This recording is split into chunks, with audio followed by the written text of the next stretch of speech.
part of your mission has been to restore executive control over the executive branch.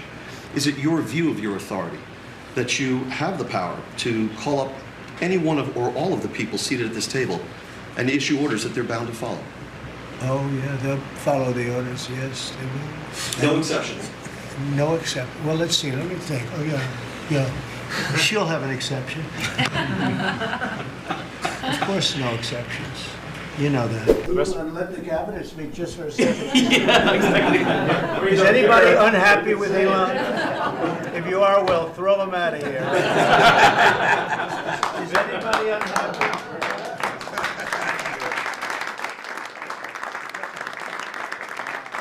They have a lot of respect for Elon and that he's doing this, and some disagree a little bit, but I will tell you, for the most part, I think everyone's not only happy, they're thrilled. So go ahead, Elon. Quick update on the state of the country after Trump's first cabinet meeting, where he made sure that his yes men knew whose feet to kiss.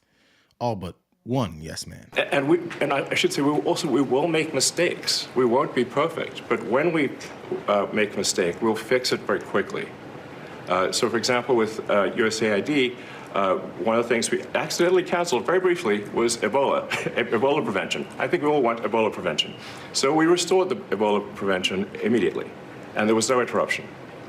But we do need to move quickly if we're to achieve a $1 trillion deficit reduction in financial year 2026. It requires saving $4 billion per day, every day, from now through the end of September.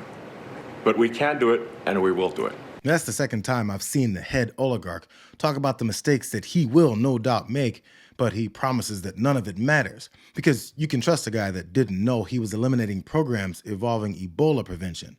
You know, Elon Musk is the reason that we needed DEI programs, because these white supremacists think being a straight white guy is all the qualifications needed for anything.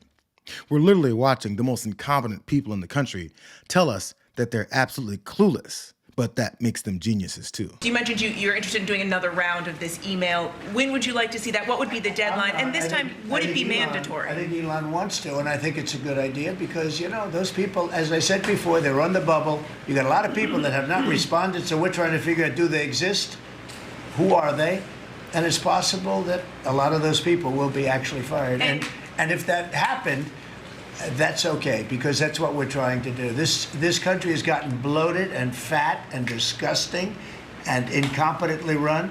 I think we had the worst president in the history of our country. He just left office. I think he's a disgrace, what he's done to our country by allowing millions of people to come into our country like that. And all of the other things, the inflation, which he caused because of energy and stupid spending, to spend hundreds of millions, trillions and trillions of dollars on the Green New scam, a total scam. You know, 12-year-olds can listen to this guy speak and recognize that he has absolutely no clue what he's talking about. But all these grown-ass people surrounding him are willing to pass all of this off as reputable. This level of irresponsibility has direct impact on the lives of American citizens. It's already taken some lives in ways that are not surprising at all. There's a measles outbreak in Texas at the moment in which a child is reported to have died.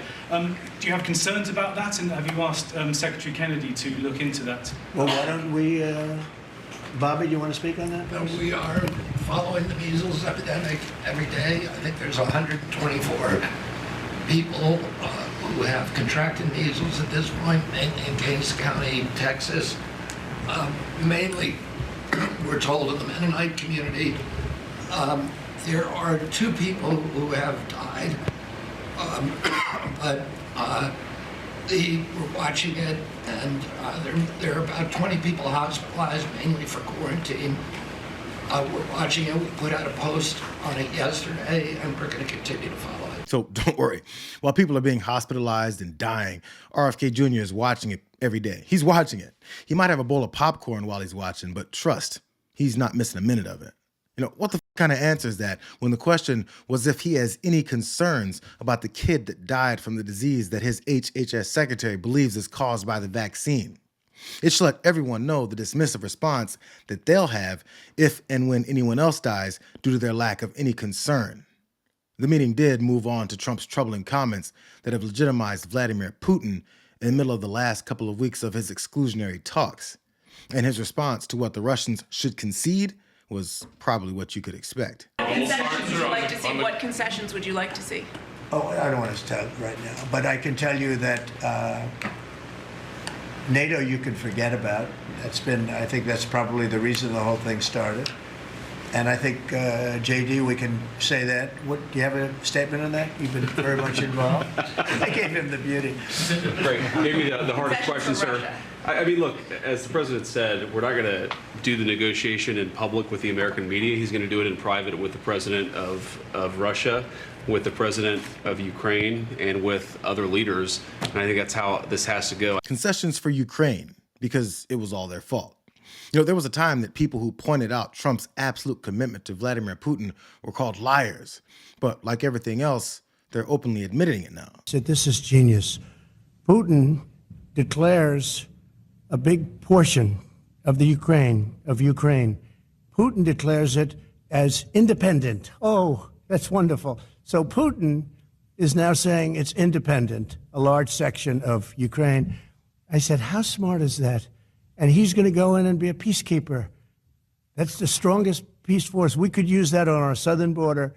That's the strongest peace force I've ever seen. There were more army tanks than I've ever seen. They're going to keep peace all right. So it's not surprising that their loving sentiment towards a dictatorial leader is playing out to be exactly what Putin wants of them. I just want to push back against some of the criticism I've seen of the administration on this, because every single time the president engages in diplomacy, you guys preemptively accuse him of conceding to Russia. He hasn't conceded anything to anyone. He's doing the job of a diplomat, and he is, of course, the diplomat-in-chief as the President of the United States. President of Ukraine, can you talk a little bit about what type of security guarantees you're willing to make? Well, I'm not going to make security guarantees beyond very much. We're going to have Europe do that because it's in, we're talking about Europe as their next door neighbor. But we're going to make sure everything goes well. And as you know, we'll be we'll be really partnering with Ukraine in terms of rare earth. We very much need rare earth. They have great rare earth.